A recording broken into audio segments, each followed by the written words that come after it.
Magandang araw, Malacanang Press Corps.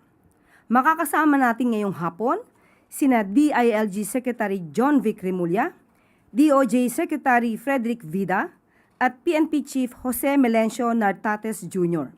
hinggil sa update sa nangyaring investigasyon sa naganap na gun-related incident sa Senado noong May 13. Good afternoon, Sec. John Vic. Magandang hapon po. Kasama ko po ngayon dito si Secretary of Justice Vida, si Chief Nartates, para isaad ang mga nangyari noong May 13. Unang-una po, gusto ko pong isaad na pagkatapos ng 6 na araw na masusing pag-iimbestigasyon, paghagila po ng lahat ng available videos, interviews, affidavits, ay marami po kaming conclusion na nakuha. Unang-una po, for the record, all evidence points that there was no attack on the Senate. I would like to repeat, all evidence points that there was no attack on the Senate. The following will be a chronology of events starting from the pronouncement of Senator Bato when he said that when he gave warning that he would be arrested, up to the time that Senator De La Rosa escaped the Senate premises. I turn over the mic to General Nartates.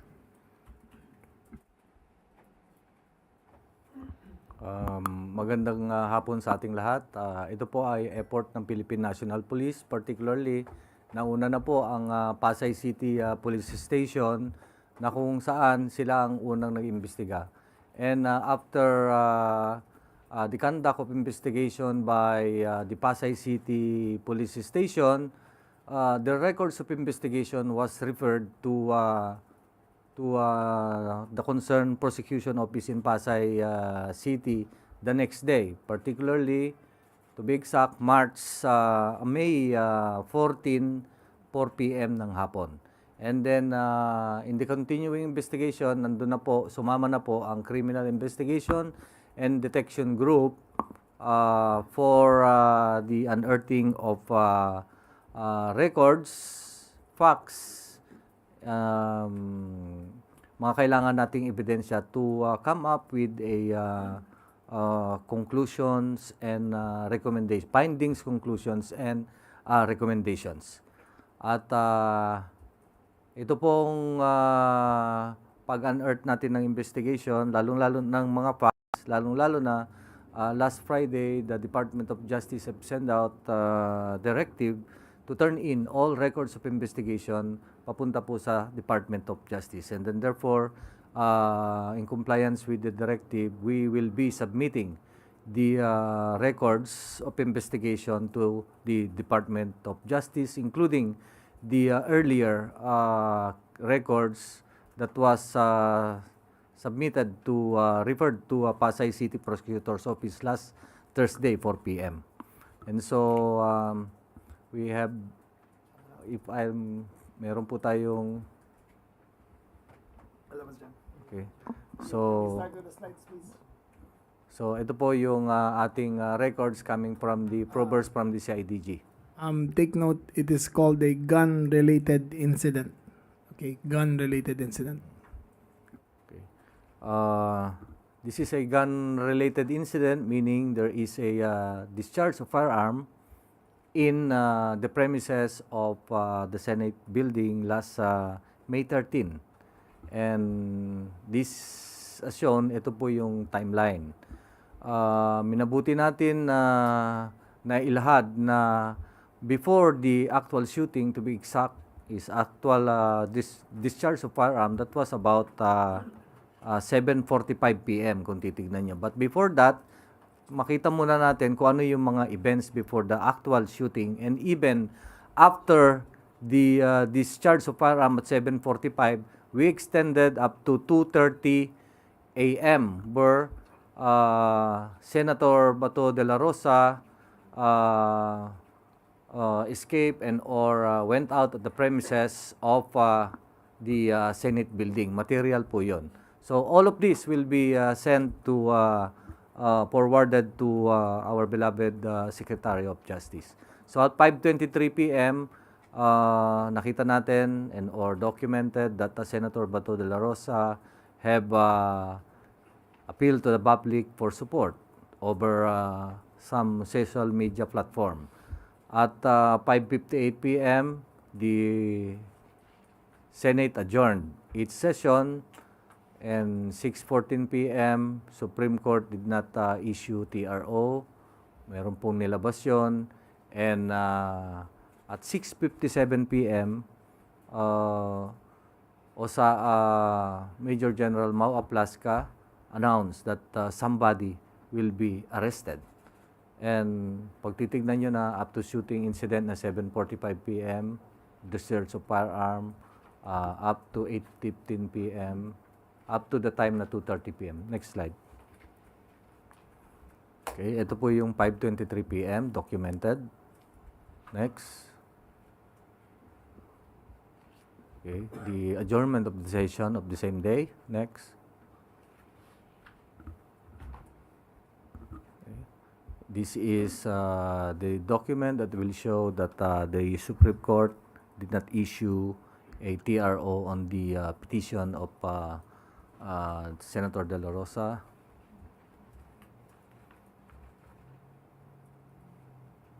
Okay. Mau Aplasca announced that they are going to arrest somebody. Take note of the time, 6:57 p.m. Okay, at 7:05, nag-lockdown ng ating Senate for security. And at 7:11 p.m., the Congress article of impeachment is being ready to be received to the Senate, such that several minutes after, next, at 7:22 p.m., it was hand over physically to the Senate. Next. At 7:45 p.m., gunshots was heard inside the Senate premises. Take note of the time, it's 7:45 p.m. Next. And staff officials have announced that there was perceived NBI entered the Senate. Then next. At 8:39 p.m., we have pronouncement by the NBI that they were not involved in the shooting incident. Next. At 9:35, of course, our beloved SILG rushed to the Senate to ensure that maging stable yung lugar doon. Okay, and upon the request of officials from the Senate, particularly several senators. Okay. So up to the time that the Senator De La Rosa was seen leaving the Senate premises at about 2:30 a.m., madaling araw na ng the next day, May 14. So it's approximately about 6 hours after the shooting. Next. Okay. So on days before, one day before the actual shooting and or discharge of firearm, May 12 particularly, umaga pa lang ng May 12, may nag-coordinate na po na nagko-coordinate na ang GSIS security officials and the OSAA security officials with regards to the security on GSIS. Okay. that will show that there was really a meeting. Take note that this one day before May 13. May 13 is Wednesday. Nagko-coordinate na po sila. Okay, next. And the next day, meron pong nag-implement po ng red alert status ang GSIS. So, naglabas po, in effect, naglabas siya ng direktiba sa hapon ng May 13, particularly May 21 po nilabas. Next. The GSIS security officer conducted inspection and identified nine areas, particularly nitong Wednesday na ng umaga or hapon, citing to tighten the security as shown yung A to I, particularly yung Gate 1 sa Jokno, Gate 2 on Macapagal Avenue, the GSIS Senate Common Gate, yung Common Gate po doon, yung in between, and the Kalayaan Garden. Kalayaan Garden is on the northern part of the Senate premises and northern as well as the GSIS premises. We have yung pang-E, outdoor canteen hallway leading to the Kalayaan Garden. And itong glass door core level 5 hanggang helipad po ng level 6, level 7 and level 8. Next.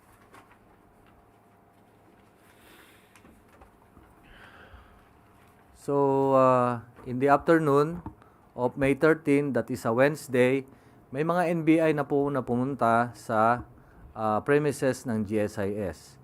This is to in response to the request of the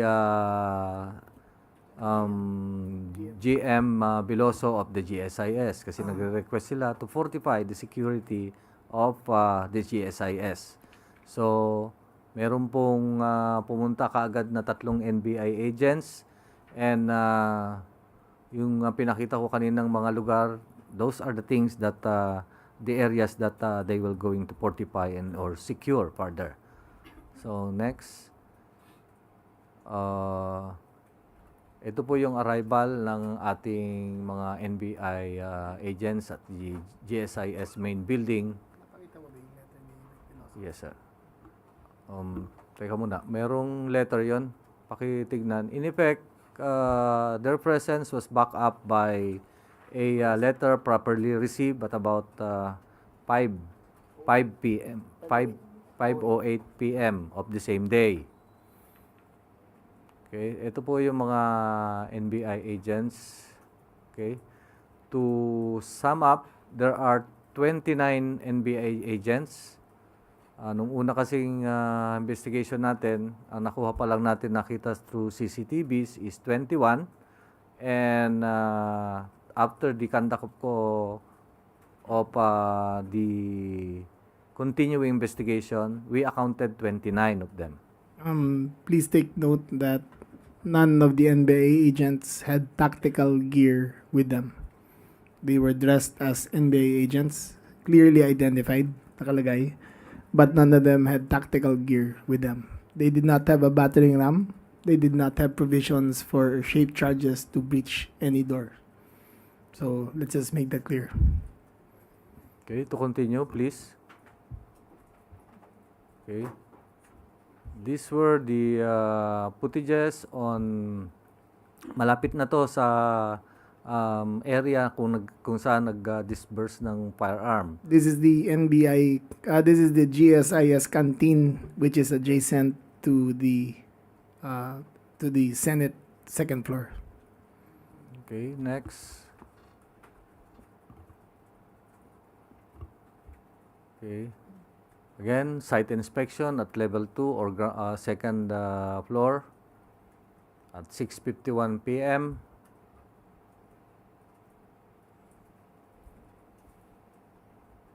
Out of the 29, there are 4 female NBI agents.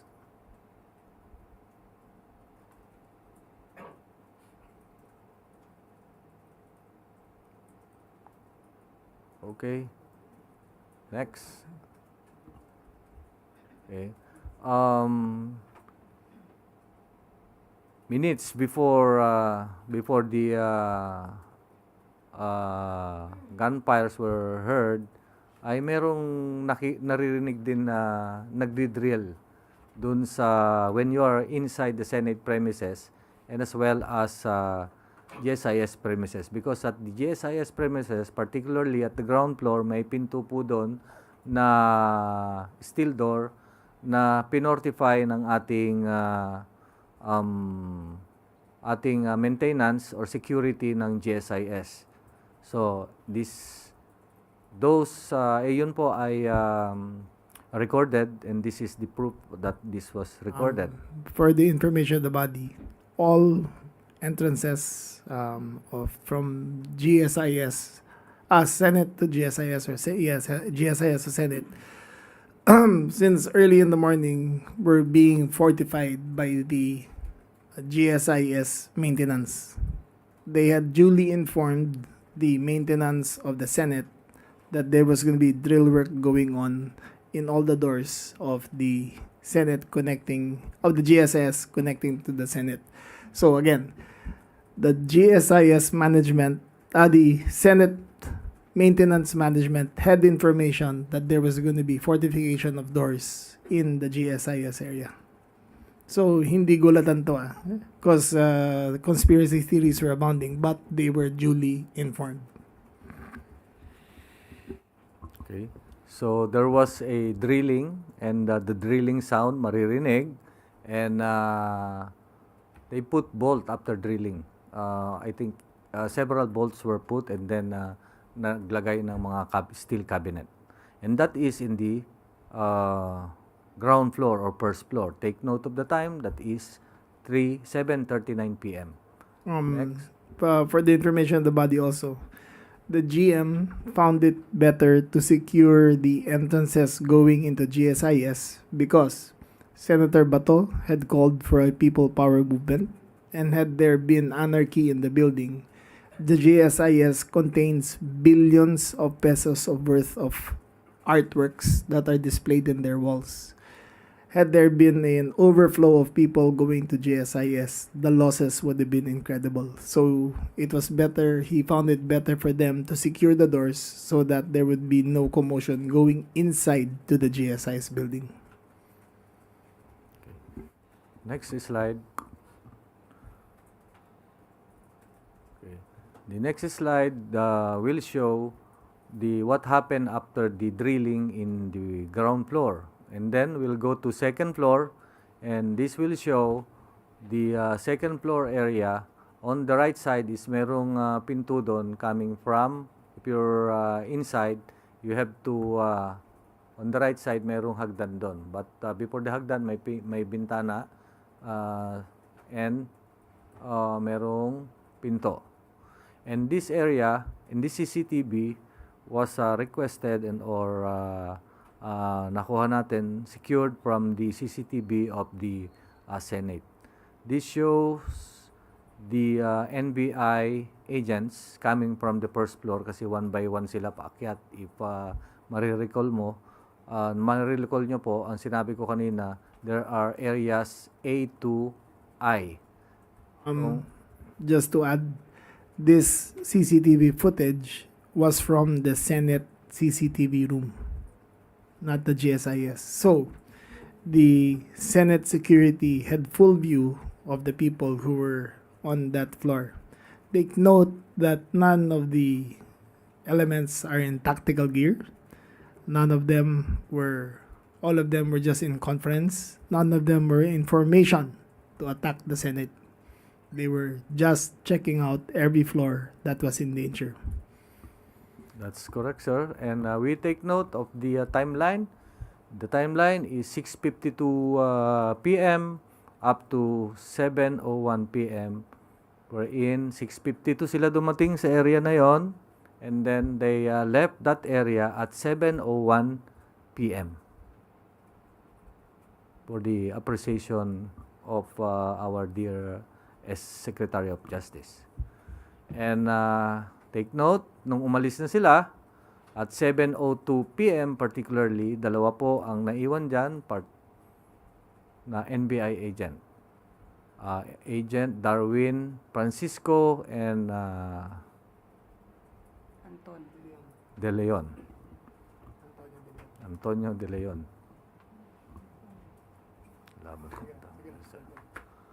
Okay, so makikita nyo dyan, dalawa sila. They are with the uniform of NBI. And naglagay lang ng upuan dun sa may hagdan.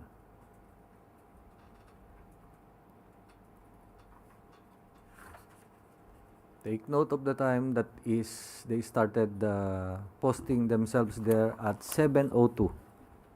And take note the earlier my earlier statement that that place is within the jurisdiction or control of the GSIS. Okay, next slide. At 7:44 p.m., 42 minutes after dun sa debuting on the second floor veranda, ito, Okay, General Laplasca called the pause please, pause. Rewind please to when General Plaska was addressing the units. Rewind 15 seconds. There. At that moment, General Plaska called in the OSAA operatives, including the PNP and the Marines, and gave the order to lock and load. So, in his order, you could see the Marines were cocking their guns. So it was lock and load. After which he proceeded to the hallway leading to the doorway where the NBI were previously reconnoitering. Okay, proceed. okay. So that's the video when they organize themselves to go to the area.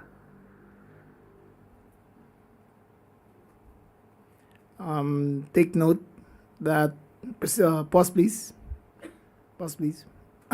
General Laplasca did it in full view of the press. In full view of the press, he gave the order of the lock and load, and he asked them to follow. He allowed them to follow up to a certain point.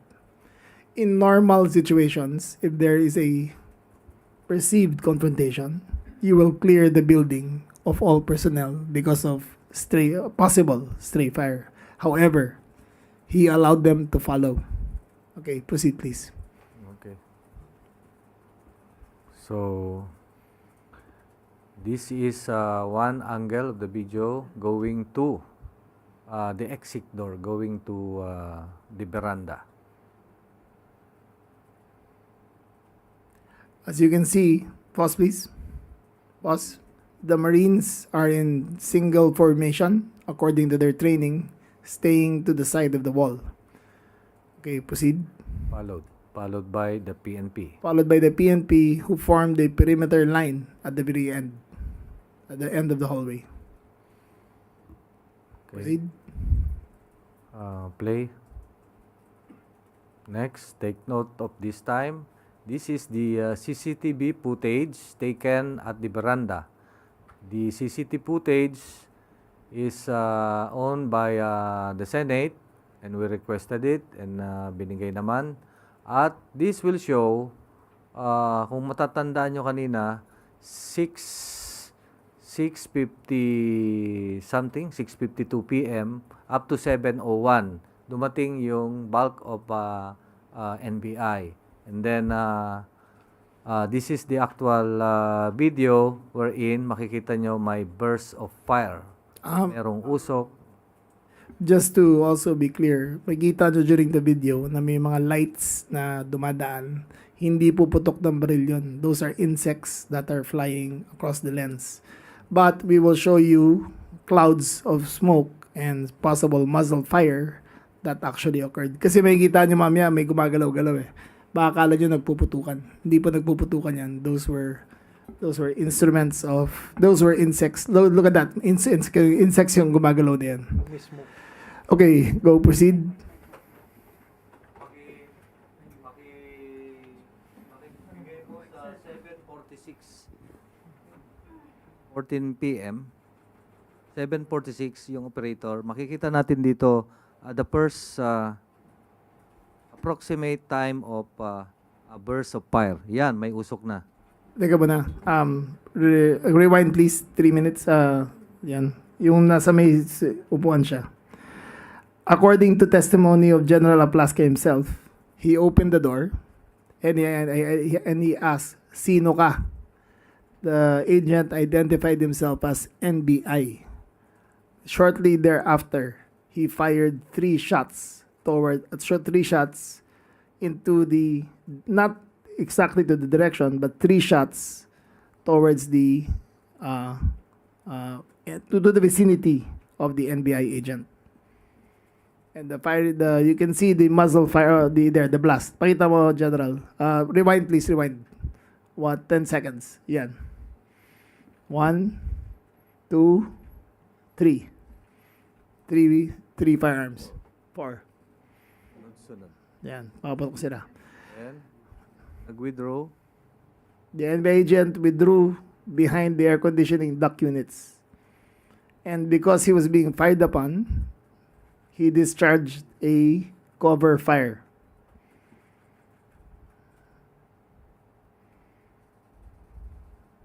Yan, 1. Take note that the cover fire was because he was under the impression that he was under attack. 2, 3. Take note na yung muzzle niya naka... It was not pointed towards the Senate. It was pointed as cover fire because he was retreating. Okay, and then play. Okay.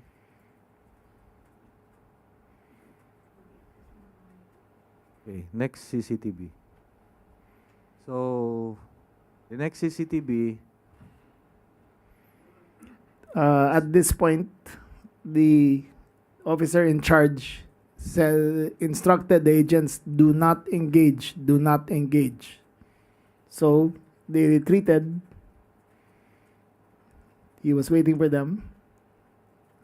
There was that's not a gunfire. Okay? He was waiting. The instructions were, do not engage. Agent Ledesma ba? Ledesma ba yung, sino yung, ano? De Leon. De Leon was in retreat. He was waiting.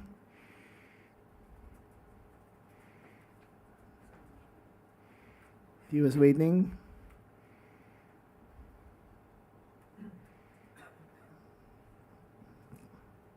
Forward a little. Forward a little. forward. There. Then that was after the exchange. That was after the cover fire. He looked behind if there was anyone following him, and they both retreated towards the canteen. Okay. Back. This place, tandaan nyo, back. Back. Rewind. Rewind. Dun sa former slide, not that one. Former slide. Sige, play mo yan. Ito yung makikita natin. That CCTV video is placed, the area is beyond this place. Okay, next.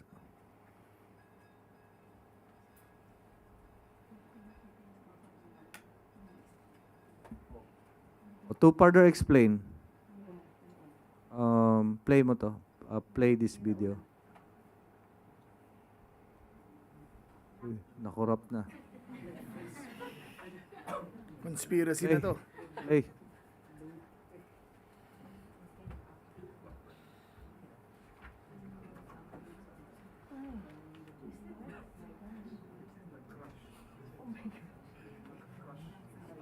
This video is owned by the Senate. So we requested this video. And meron din tayo. Yung area Dito na yan. And then, this is the boundary, may pinto.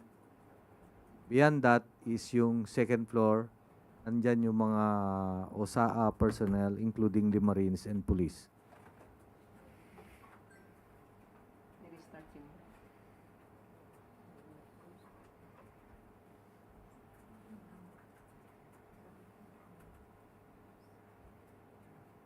Before that, one slide before that. Sige. Okay. Up. Take note, nakababa yung baril niya. Muzzle down. This is an NBA agent when he was being accosted and or being challenged by General the Plaska. OSAA General Aplaska. Okay, next slide.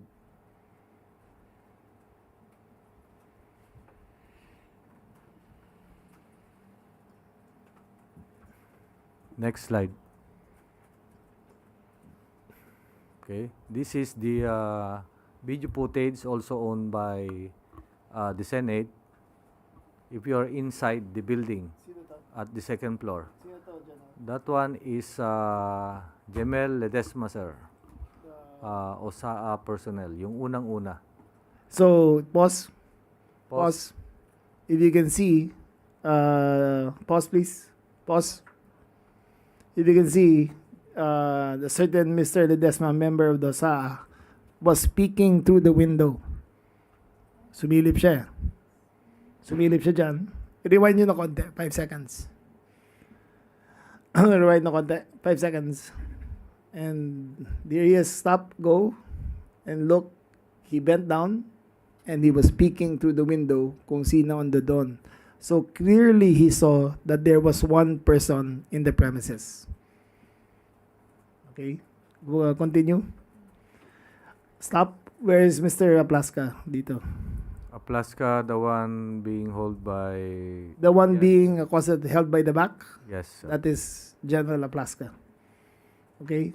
Watch this. Holding a long Holding- firearm. He was holding a Scorpion CZ 9mm pistol carbine. Okay.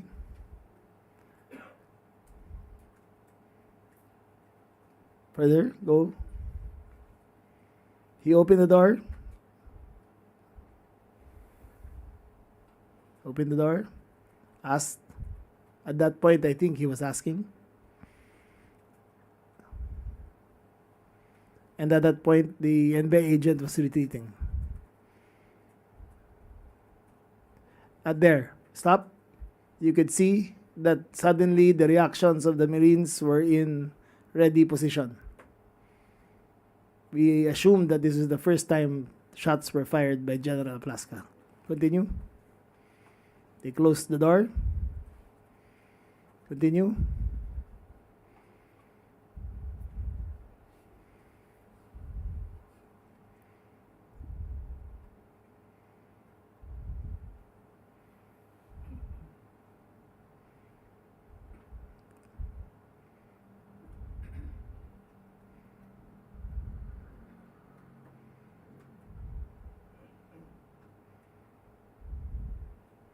The office to the right is the office of Senator Ligarda. She was not there at that time.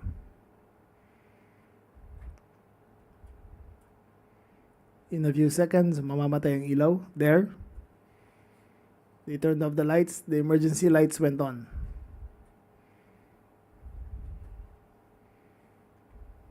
There. Emergency lights goes on in a few seconds. But there you could see the muzzle fire from the left. 1, 2,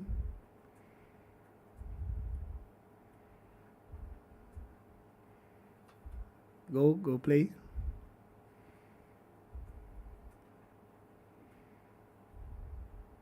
Plaska went out. Okay. Continue. Continue. Then he came back. Continue. You can see muzzle fire. Plaska pointed the gun towards the window and tried to discharge the firearm. However, the gun jammed. He tried again, the gun jammed, and then his aide fixed the gun for him. Continue. After which, he discharged the firearm again.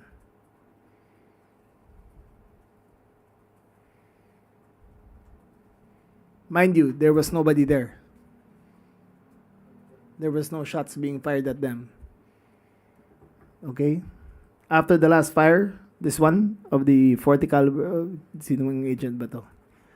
One last fire, Montilla. Montilla, sir. Okay, they retreated. Okay? So, this is the retreat.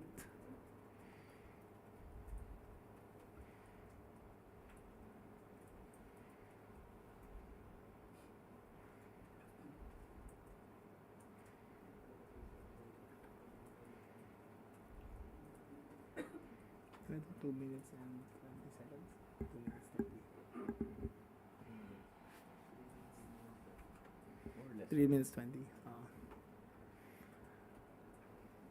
Okay, from all available video footage, from the time the door was opened and the first shots were fired until the last shot was fired, it took all of 3 minutes and 20 seconds. So you can see them here in retreat.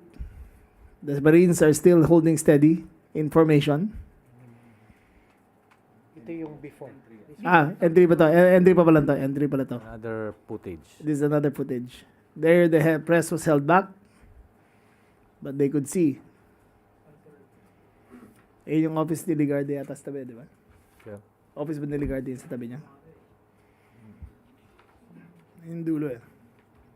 Or just around the corner. Okay? Saan ka nakakita ng may shootout sa bay? Ganyan. Okay? So, nung Retreat. nag-withdraw na sila, yan yung, Retreat, take note of the time. because the first shot was heard already.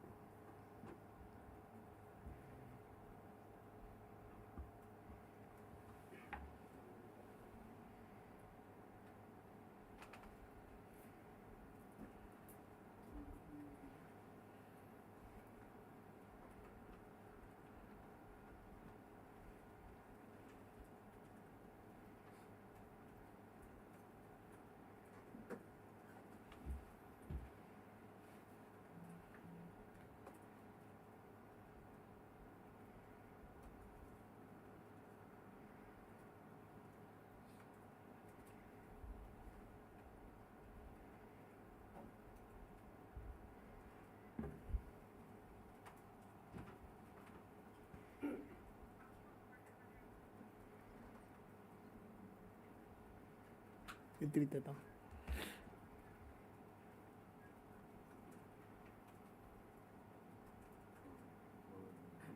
Forward, please. Forward.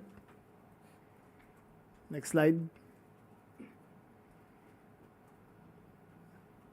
Here is the picture of the NBI agents regrouping.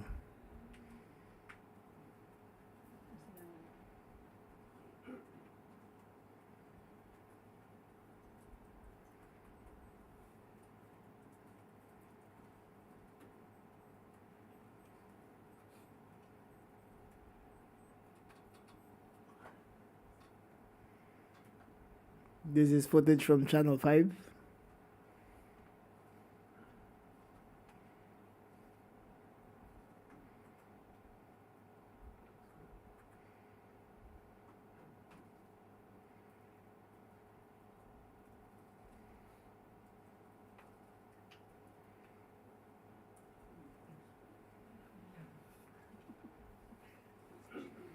Okay, I arrived there approximately 8:35, after which I met with the senators and I gave instructions for the PNP to do mopping up operations, clearing operations in case We did not know the nature of the incident yet.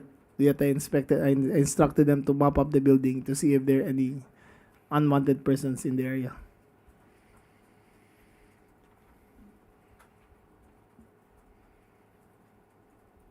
Now, there was a report of, maybe we'll show it later, of a tactical bag being left at the scene. It was the bag of the NBI agent who was guarding that door. It was retrieved by a certain Mr. Masaya, and his job was simply to retrieve the bag. He was not armed.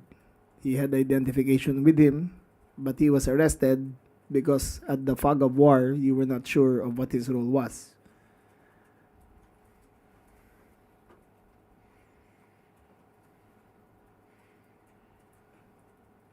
So here is Zian Ambrosio, who was embedded into the operation by accident. She was not invited, it was by accident.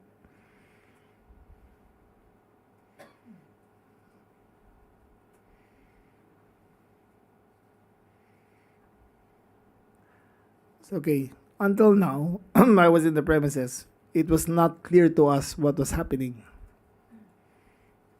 Okay. Now, shortly thereafter, forward it. Next slide. Okay, General, please explain the cartridges that were found. Those are the documented CCTV videos, and of course, after the clearing operation, including the clearing of the bag that was left dun sa veranda kanina, SOCO operations were conducted. And during the SOCO operations, material to that is, of course, there was a discharge of firearm or shooting incident. We need to get pieces of evidence, particularly the fired cartridges. So in total, we have the SOCO recovered 4 fired cartridges. 44 fired cartridges. Particularly, merong 5.56 na na-recover doon sa veranda area outside, actually going to the garden in front of the canteen.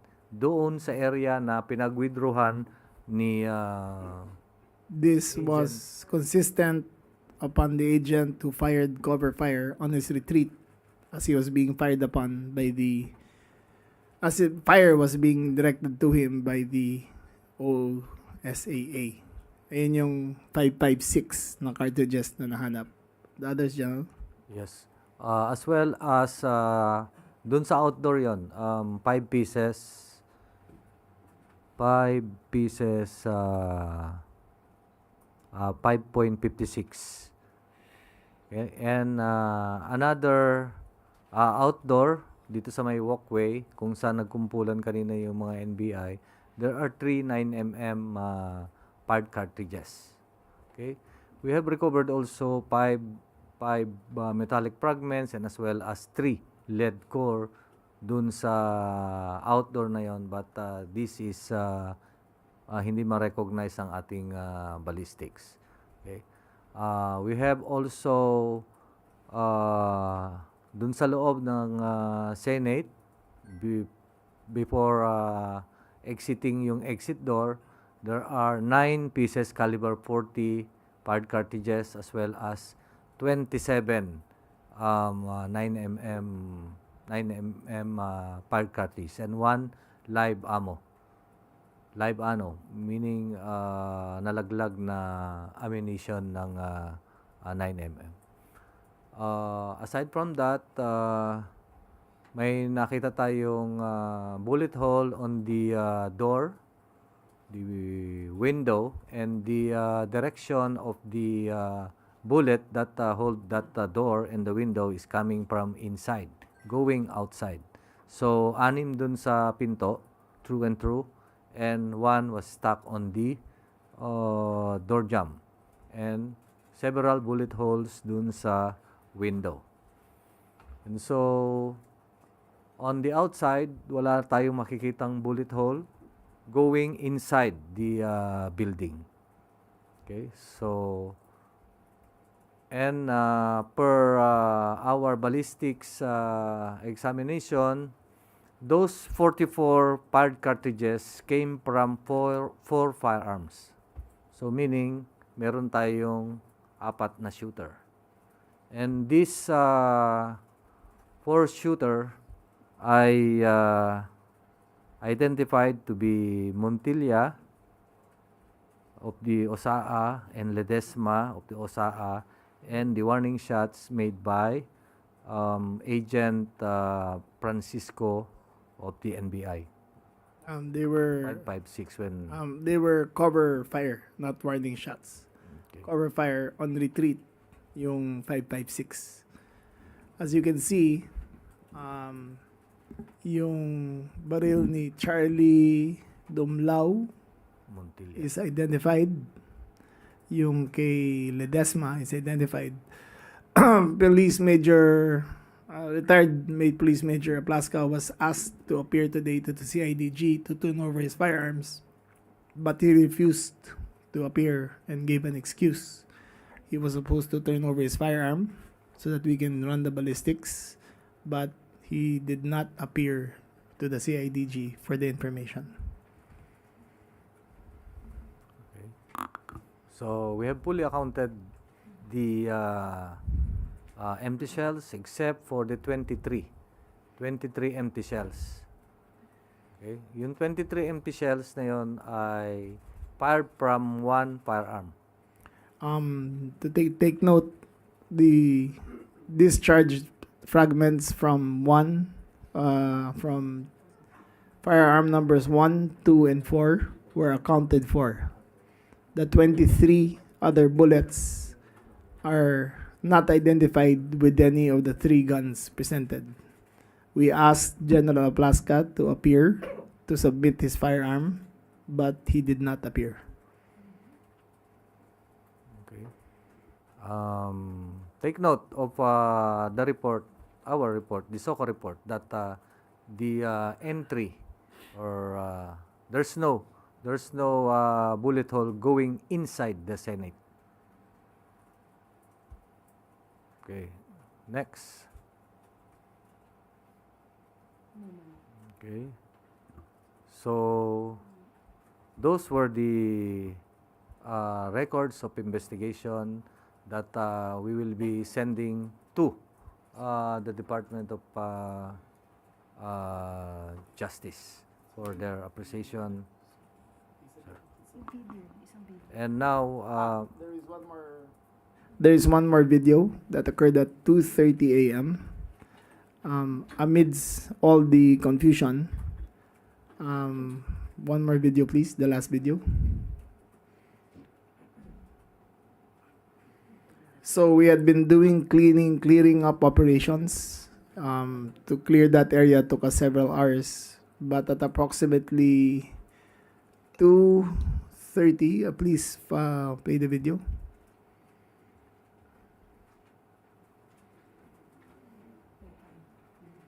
Loading daw po, sir. Okay, it's loading. Give us 1 minute.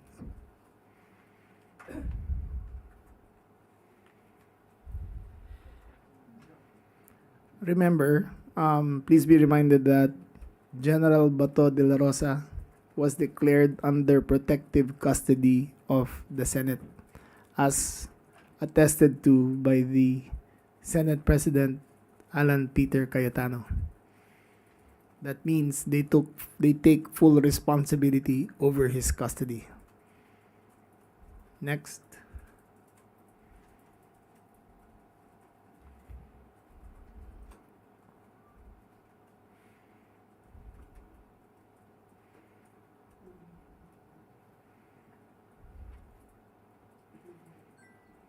Give us 1 minute.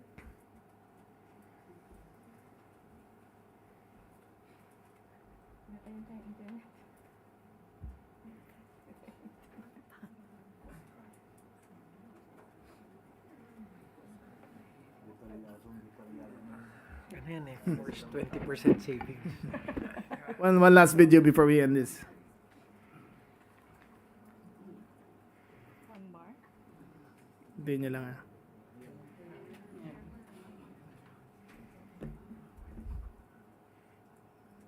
Loading na ba? Ayun na. Okay. Hindi pa yan. Hindi pa yan. The last video, please. The very last, Last video, yung 2:30 a.m. Yung 2:30 a.m. 2:30 a.m.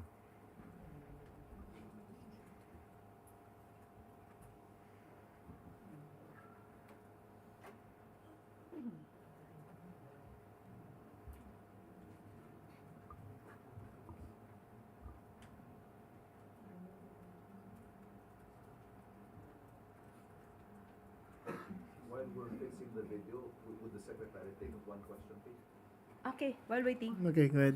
Secretary, nandito po kayo ngayon sa Malacanang with the Chief PNP, with the Secretary of Mike. Justice. Ito na pala yung video. Ito na.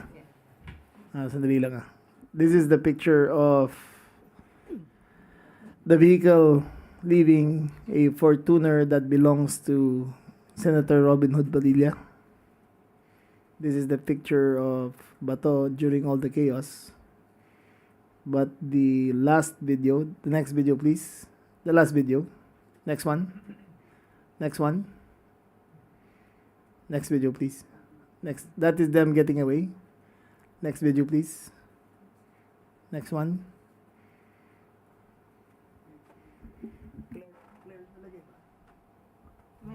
Next slide.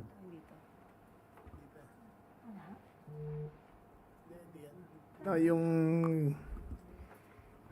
Okay, we'll take questions first while we're waiting for the video. Okay, Ivan Mayrina, GMA 7. Sec, nandito po kayo ngayon sa Malacanang. Have you reported all of this to the President and what were his instructions to you? He is in knowledge of this already, but he has no instructions yet. What's next? The Justice Secretary, sir? Ano hong susunod? Yes, ang susunod nito, this afternoon, no, around lunchtime, I received a report already from the NBI and I turned it over to the panel of prosecutors who will be conducting the investigation. Similarly, I believe after this, General Artates will be turning over the report to the Department of Justice. And in similar route, it will go to the panel and it will all be evaluated. Nakita nyo naman mga kababayan ko, no? Compelling yung facts that have been unearthed, but we still need to verify and validate, no? The DOJ will not take this as is, no? We will check on the timelines, we will check on the source of the videos and everything. Kasi sa dulo nito, kailangan yung katotohanan lang. Liability, sir, based on what you have seen so far, compelling as you described it. Sino-sino ho ang mga posibleng managot dito? We've identified, but I don't want to preclude yung panel natin, no? Pero medyo malawak, no? Ang tinitingnan nga nung panel natin, based on my order, is not only for the May 13 and May 14. Ang pinatitingnan natin, look at the totality of circumstances, which started May 11. So lahat ng timelines na yan, from May 11 to May 14, titingnan ng ating panel. As to the kung sino culprit, ayaw ko muna i-preempt, no? As to the type of cases that will be filed, again, I don't want to preempt my panel. Sorry, sir, one last question on from my end. Ini-insist po ni Director Matibag ng NBI, from the beginning, walang NBI agents sa Senado nung gabing yon. But there were in fact 29 agents, perhaps not in the Senate, but in the Yes. same building. Just to clarify, it is the GSIS compound, and they were in the GSIS premises. They were asked by the GM Vic Veloso to secure the premises. So when he said that there was no NBI agent in the Senate, there was none. They never set foot inside the building. They were in the same complex, but not in the same area. But it was an important bit of information, sir, that there was in fact an operation by the NBI in the GSIS building na magkadugtong lang po. Yes. Ito lang ang pagitan sa Senado at GSIS. Yes, they were there under the guidance of the GSIS to secure the GSIS premises. Was it also to secure or to prevent Senator De La Rosa from perhaps going through that route? No, The GSIS? the bigger worry really was the call for people power, and if there were anarchy and it spilled over to the next building. Oh, for those of you who have been to GSIS buildings, there are billions of pesos worth of artworks on display, and if a mob appeared there and occupied, the damage would have been incalculable towards the GSIS. Are we prepared to make a conclusion that this was staged or not staged? No, the only conclusion is that there was no attack to the Senate. But as to the if it was staged or not, We cannot conclude that. Next question, Marcela Lili, TV5. Good afternoon. Sir, you mentioned that a day before the gunfire incident in the Senate, there was a security coordination meeting between OSAA and GSIS. Was na-inform ba yung OSAA that NBI will be there a day after the meeting? You're going to have to ask them, but presumably, there had been a coordination meeting between security. OSA Major General Aplaska was present. The GSIS head of security Balba was present. So they were in coordination the day before. But if the objective is to secure the artworks and prevent yung chaos due to possible people power, why did GSIS ask for assistance from NBI and not PNP? PNP was already guarding the front of the building. We had approximately 1,000 plus. In this case, he thought it more prudent that the NBI secure the area according to their capacity.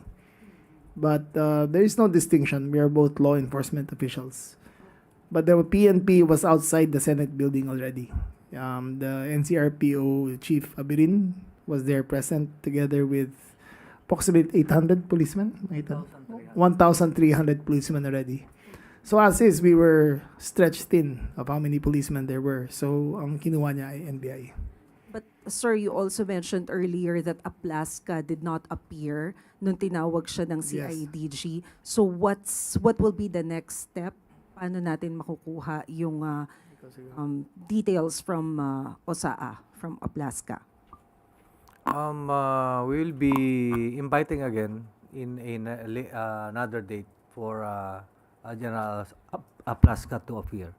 That is to finally identify the source of the 23 fired cartridges. Yun ang kailangan natin. Sir, clarification lang. Yung sinabi po ninyo na 4 na individuals na nagpaputok ng baril, isa lang yung NBI. The rest are from Yes. OSAA. Yes. Okay. Secretary. Hindi, teka muna. Nag-conclude ka na kaagad na 4 ang nagpaputok. What I'm saying is, the 44 fired cartridges were fired from 4 firearms. Okay, 4 firearms. Yes. All right. I'm also, if you want to take note of the video, upon retreat, there was no order to secure the Senate. Because normally, in a heat of the moment like that, your first order would be secure the premises. However, he went straight out, and then he went straight to the press, and then he reported. There was nobody, because when I arrived, there was nobody securing the exact moment or the exact place where the incident took place.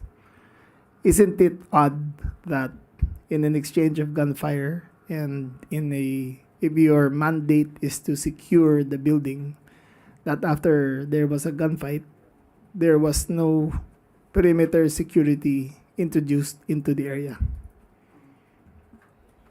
Secretary Vida, Okay, sir. to add up about the physical evidence that were recovered, 44 fired cartridges, it came from 4 firearms. And to add up dun sa kung hindi pumunta about the subpoena issued to General Aplaska, of course, we have other means to identify kung sino yung pangatlo or pang-apat na still to be identified. Why? Because we have CCTVs. The CCTVs will clearly show who fired the guns, who fired guns. And we have also testimonies from themselves also, tsaka mga ibang personalities present during the discharges of firearm. Secretary Vida, can you enlighten us, kapag po sinabi na under custody ng Senate, ano po yung sakop nun? Sa simpleng pagkakaintindi po namin, no, nung sinabing nasa protective custody nila, nasa kanila si Senator Bato. So, kaya pag wala na yung legal impediment to serve yung arrest warrant, di ba? Dapat pag hiningi sa kanila ng Department of Justice, ready dapat ang Senadong i-turn over si Senator Bato. And kapag hindi po na i-turn over ng Senate si Senator Bato, what will happen? Then that's something we need to decide at that moment, no? I don't want to preclude yung options, legal options ng Department of Justice and the entire executive department for that matter. Next question. Teka lang, may dadagdag lang ako. Tandaan nyo, no? Naghahanap pa kami ng ibang ebidensya. Very compelling, as I stated kanina. Yung pinakita sa atin yung report ni General Natrates at PNP. I commend them for that, no? Makakatulong ng malaki. Again, when I made the press briefing last Friday, I precisely asked for people to help us, no? To so that we shed light. At the end of the day, whether there was an attack, there was no attack, it's a conclusion. Depende kung ano yung pira-pirasong ebidensya. So ito ho yung mahalaga. Kung ano yung kahinat na nung titimbangin ho lahat ng panel natin. Next question, Harley Balbuena, IBC 13.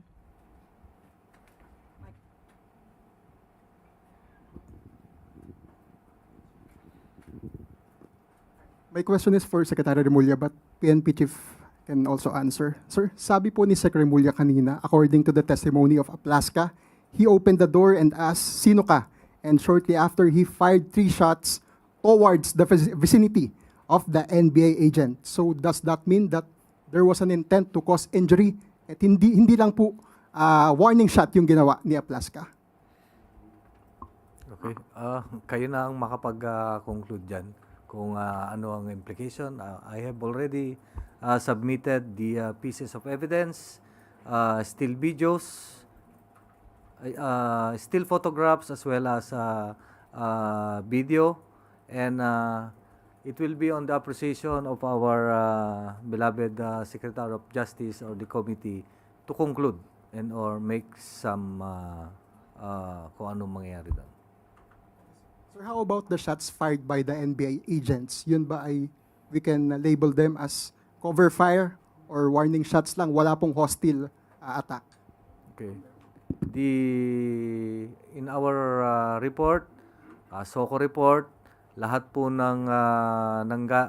lahat ng nanggaling sa premises ng Senate, that is yung OSAA personnel towards outside. And dito sa outside, coming outside, going inside, wala po. And to add up is wala po nagpaputok na Philippine Marines as a member of the OSAA as well as the members of the Philippine National Police. Thank you, Malacanang Press Corps. Balik sa iyo, si Claire.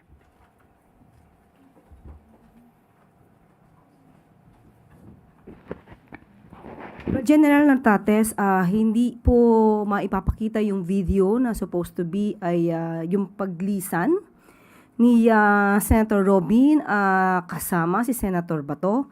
Kung maibibigay nyo na lang po at maidi-describe nyo po yung nakita po sa video. Tama po yan. I will be submitting after this. Ayusin lang natin yung video. Opo, sa video po na yon. It will show yung nakita nyo kanina ng timeline. The timeline is May 24 already. At exact May 14, May 14 30. at 2:30, about 2:30 a.m. It shows the Fortuner, white Fortuner, and personalities going out from the Senate. Particularly, makita natin doon ang Senator Bato and Senator Padilla, and going to the the vehicle na Fortuner. Na pag-aari. Pakita na natin yung video nun. And per records inquiry, it is owned by Senator Padilla. So ngayon po ay nagbigay na po kayo ng inyong parte ng investigasyon at ito po ay inyong ibibigay niyo kay Secretary Vida. The Philippine National Police will now turn over the records of investigation pertaining to the discharge of firearm or shooting incident at the premises of the Senate building last May 13 at about 7:46 p.m. and several documents prior to that, starting from May 12, yun na yung sinabi nating documents pertaining to the presence of NBI as well as coordination at the GSIS building up to the time na May 14, 2:30 a.m. where Senator Bato de la Rosa was seen leaving the premises of the Senate building, as well as the records of investigation conducted by the Pasay City Police Station.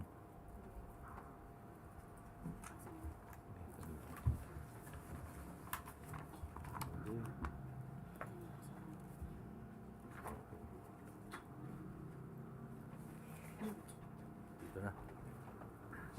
Yes. Sir. Thank you.